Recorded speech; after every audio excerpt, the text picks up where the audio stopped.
You can do an experiment on a digital twin. You think, maybe this drug may work, may not. Well, okay, let's try it out on the digital twin. You can't kill a digital twin.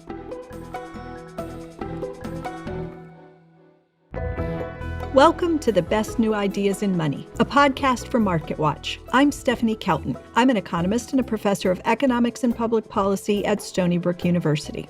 And I'm Charles Passy, a reporter at MarketWatch. Each week, we explore innovations in economics, finance, technology, and policy that rethink the way we live, work, spend, save, and invest. In today's episode, we're going to talk about a topic that sounds like something out of a sci-fi movie: digital twins. Charles, I have to agree that today's topic does sound very futuristic. What we're talking about is this burgeoning technology that could one day let us create a virtual copy or simulation of a person using health data. Then you can take this digital twin and, instead of using a real person, test it out to see how it reacts to certain medicine. Or you could even put this digital twin through a medical procedure to see how the body might react to it. Okay, so that's a big mouthful. We'll explain a little more as we get into it. We'll definitely break it all down for our listeners. And while it does sound very sci-fi, according to our first guest, it's not. It would really be the biggest change in medicine in the last few centuries when we begin to use these technologies in earnest. That's Roger Highfield. I'm the science director of the Science Museum Group, and I'm also a member of the UK's Medical Research Council. Roger Highfield is the co-author behind a new book on digital twin technology. It's called Virtual You: How Building Your Digital Twin Will Revolutionize Medicine and Change Your Life. Virtual You is really the first popular book on the potential of digital twins in medicine. And when I say digital twin, I don't mean like in a Hollywood sense where you've got an avatar or something that looks like you. I actually mean we're trying to build a version of you that behaves exactly like your body behaves, right the way down to the molecular level. And the reason this is a radical idea is that it makes medicine truly personal and truly predictive. We'll jump into the book and more on how digital twins work in a moment. First, a little on Highfield's background. It starts with chemistry research at the University of Oxford. Later, he was the science editor at the British newspaper The Daily Telegraph for 20 years. And since 2011, he's been the head of a group of 5 science museums in the United Kingdom. I guess I'm the popularizer in the partnership, and my co-author is Professor Peter Coveney at University College London. And Peter runs several European consortia that are trying to put together the fundamentals of building virtual twins of people. Okay, so back to the digital twins. As Highfield said, the overarching idea at its core is to build a digital copy of a person. In other words, to use health data to make a computer simulation of a person. Now, if you've never heard of this, you're not alone. And it's probably because we're not able to create digitized twins of human beings quite yet. But digital twin technology, in and of itself, is pretty well established. According to Highfield, NASA coined the term in 2010, and today they use digital twins in part to simulate space missions. And digital twin technology is used across many other industries as well. A company, for example, can make a digital twin of their factory and then use it to simulate and study what would happen if they change certain processes at a fraction of the cost of carrying out experiments in the real world. The Wall Street Journal recently wrote about how San Francisco International Airport now uses digital twin technology to run its 5,000 acres of space, serving more than 42 million passengers. What they do is they gather data from embedded sensors and other connected devices to create a virtual replica or twin of the airport. And this allows them to study performance, make simulations, and even predictions on the various movements within that huge space.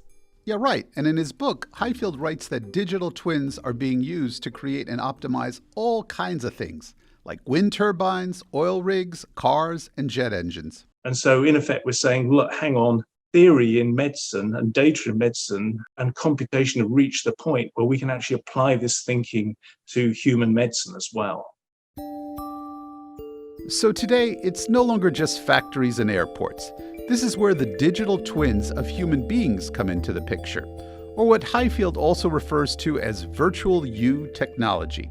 Ultimately, the authors of the book say that in the coming decades, this new technology will increasingly shape healthcare. We asked Highfield, where does the technology stand today? At the moment, we haven't got an entire virtual person, but we have got lots of subsystems going. For me, maybe the most exciting applications of virtual you technology are with the human heart. You can make a digital twin of a patient's heart. You can use various scanning technologies and measurements to prime a digital version so it behaves like a patient's heart. One team in Oxford under Blanca Rodriguez has been using the digital heart approach to say, well, could this give us more accurate results than testing potential drugs for serious heart side effect on animals, which is done routinely? And the answer is that human digital heart will give you more accurate results in certain circumstances than doing animal trials. And it doesn't even have to be just one heart. Another thing you can do is you can generate virtual populations. And this is something that big regulatory agencies like the FDA are beginning to accept. So let's say you've got an implant, which is like a small pacemaker, you want to put in the wall of the heart. But of course, people's hearts vary a bit from person to person.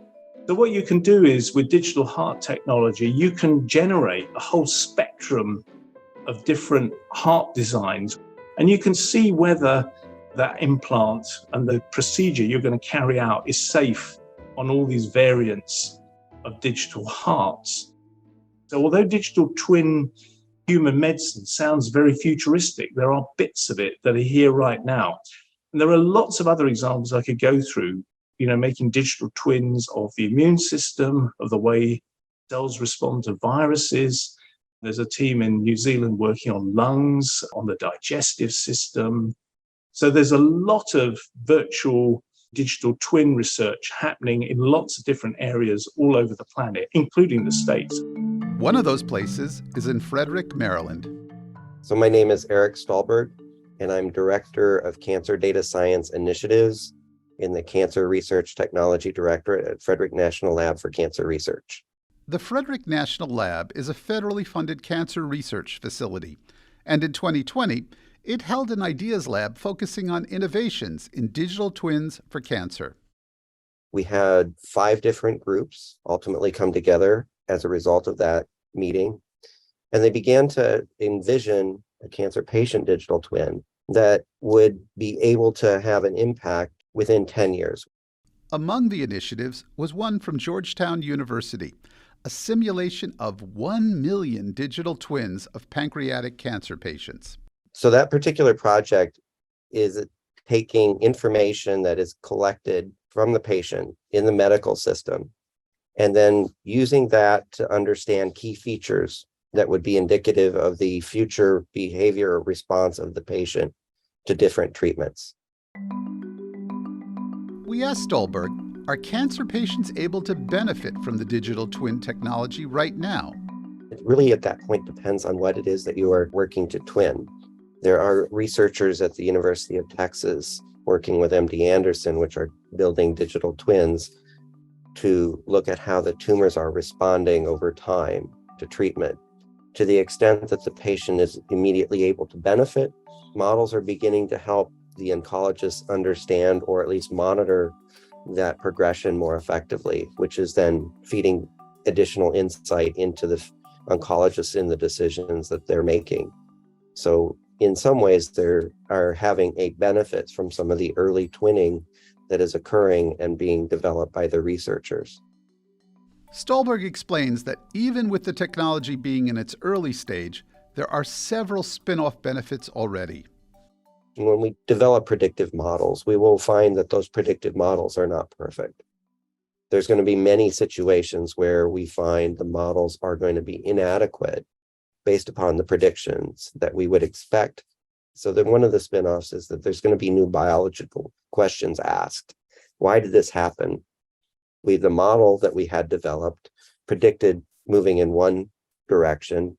The patient actually moved in a different direction. So how do we understand that? It's going to give us a feedback loop into how new biology and questions that we need to be able to answer. So the digital twin technology doesn't replace any existing diagnosing or treatment planning, but it can provide a benefit in giving doctors and patients more data to work with. In some ways, the model may be an objective second opinion based upon the data that can be there as a companion with the oncologist and as a companion with the patient to help them inform and give confidence, but also where there's perhaps a difference of opinion between the model and the oncologist, probe a little bit more deeply into factors that may be leading to that, and either making the better decision for the patient or providing the feedback that improves the model. To Roger Highfield, a major potential of digital twin technology is that it allows for more risk-taking in medical research. You can do an experiment on a digital twin. You think, maybe this drug may work, may not. Well, okay, let's try it out on the digital twin. You can't kill a digital twin. You could even run a drug trial of hundreds of different drug types on hundreds of digital twins. Digital twin technology both has the potential of giving insights into the body in the here and now, as well as predicting health outcomes. Highfield calls that healthcasts. And I think that maybe the way to think about this digital twin technology, in case you think, gosh, this is getting really, it sounds very sci-fi and very futuristic, but actually this sort of technology is here and now, particularly in weather and climate forecasting. There we've got colossal models of the Earth's climate system, and you can think of them as digital twins of the Earth's climate system. They're primed with the latest data. They have to deal with chaos theory, so we know that there's a limit to how far in the future you can predict weather. But if you keep on priming your models with the latest satellite data from weather station data and so on, you can make pretty good predictions about what's going to happen in the near future. So the hope is that supercomputers primed with the latest patient data will be able to make health casts, just like we can make forecasts today. In the longer run, you could even think about the effects of lifestyle on, how well a digital twin does. I mean, there are lots of ethical issues. Some of them are very familiar, but some of them will make people think twice about, for example, what do we mean by if I'm healthy? If you feel healthy and your friends say, hey, you look great, but your digital twin says, hey, if you carry on having a tub of ice cream every night, you're going to have a heart attack in 10 years' time, then I guess you're not healthy. So it's going to pose all sorts of interesting questions about that. We'll get to those ethical questions surrounding digital twin technology in a moment. That's after this quick break.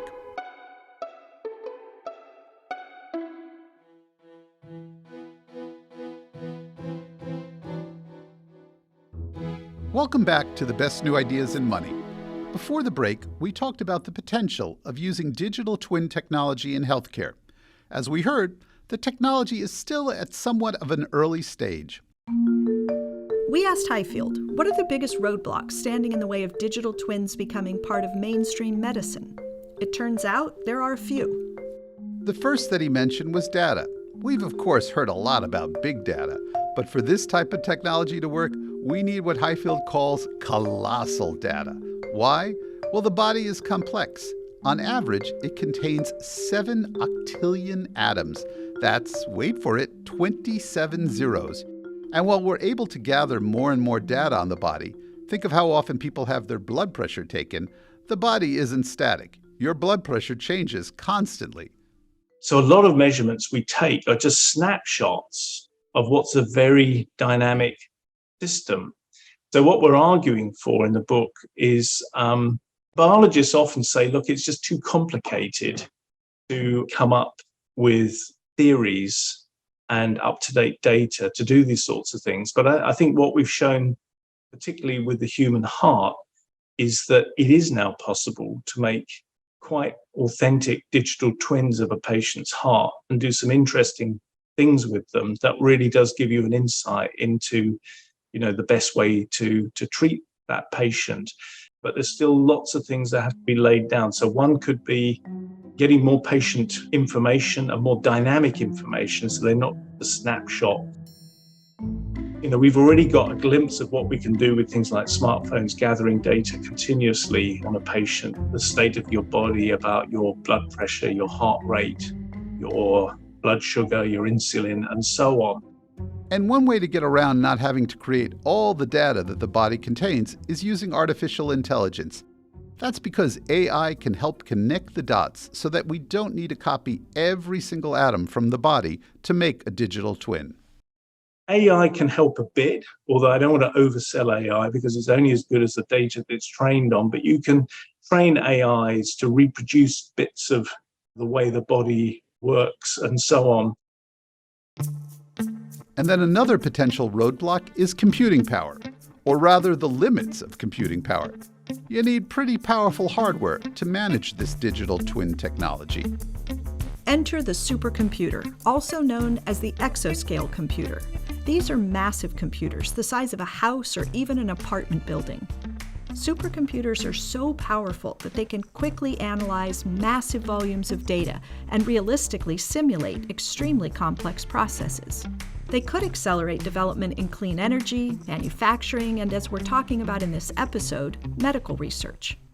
We've now got unprecedented computer power. But I have to say, though, we're beginning to bump into limits of the technology. These things take as much energy as a local town to power. They run hot. They use a colossal amount of energy. And so the other thing we talk about in the book is the need for new computational technologies, actually, strange enough, analog computing using light and things like that. And also quantum computers could also be brought to bear on the next generation of virtual you. In spite of those challenges, Highfield is optimistic. The history of supercomputers shows that it might have slowed down a bit, but that we're still on a curve going upwards. So I think we can confidently expect to have even more computer power at our disposal in 10 years' time. And with more computer power linked with deeper understanding, linked with colossal data, then I think, virtual you will really come into its own. So with that said, when does Highfield expect the first digital twin of a human being to materialize? There's one very complicated sort of elephant in the room, which is because the human brain is mind-bogglingly complicated. Peter and I are both doubtful that there's enough richness in a digital environment to recapitulate the brain fully. So I think if you said, when are we going to have a kind of virtual human with something that is going a bit of the way down towards a brain and is actually a reasonable copy of someone that is actually usable to look at the reaction of the whole body to certain things, we're probably talking 2 or 3 decades down the line. Even though that's far into the future, there are a lot of practical questions that come to mind with this new technology. Like, will it make healthcare more expensive or cheaper? Will insurance help pay for it? Those are things we'll have to reconcile with if this technology becomes pervasive. And then, of course, there could be risks involved too. We asked Eric Stahlberg about that. One of the things that I look at from a biomedical digital twin perspective is that they will be looked at too early with too high of expectations. Because as we all know, cancer is a tremendously formidable opponent, tremendously complex disease. And so the expectation that you would have a model that is fully deterministic is a significant challenge. So making sure that it's back down to the reality and that the models themselves are going to advance as we have the understanding and the science. Roger Highfield also mentioned several challenges associated with the new technology. There are obviously lots of ethical issues, and I think some of them are really familiar. So obviously keeping your data, your virtual you, confidential is sort of a no-brainer. You don't want other people to have access to your virtual you. But in a way, we're already, very hot on the issue of patient confidentiality. There's another issue about inequality. Again, it's a familiar one, the technology haves and the technology have-nots. And it could be that when digital twin technology becomes more widespread in medicine, it might not be accessible to everybody, and it could widen the gap between rich and poor. Highfield says that getting health information on your own body, including predictions of health outcomes, could also radically change what we view as being healthy. It's one thing to have a public health message saying don't smoke and don't drink too much or whatever. But if you can actually take someone's digital twin and say, right, here's virtual yous, but they were drinking low alcohol beer and gave up cigarettes. And here's virtual yous, and they're on a bottle of bourbon and 5 cigars a day, and compare them, it might have a much more dramatic effect in the way people behave. It will change the way we think about what's normal and what's healthy, and if I'm healthy now. So I think there will be a lot of issues there. Digital twin technology for healthcare presents another layer to a well-known dilemma in medicine. Do you always want to know what the future holds? What if your digital twin tells you things about your health and, by extension, your longevity that, well, you'd prefer not to know? I think always my answer to that question is, we have to be responsible about the use of technology. It's down to you whether you want to use it. Of course, I think we have to go into the era of human digital twins with our eyes open. But I would rather have the potential to make a virtual version of me available if I so choose. But you're absolutely right. Some people will never want to flick the switch to animate their virtual you, and they'd rather live in ignorance, and that's their choice. They have a choice, so I think that's the key thing. Thanks for listening to The Best New Ideas in Money. You can subscribe to the show wherever you listen to podcasts. If you like what you heard, please leave us a rating or review. And if you have ideas for future episodes, drop us a line at bestnewideasinmoney@marketwatch.com. I'm Stephanie Kelton. And I'm Charles Passy. Thanks to Roger Highfield and Eric Stolberg. For more news on innovation in healthcare, head to marketwatch.com. The Best New Ideas in Money is a podcast from MarketWatch. The producers are Michael McDowell, Katie Ferguson, and Meta Lutzhoff, who also mixed this episode. Melissa Haggerty is the executive producer.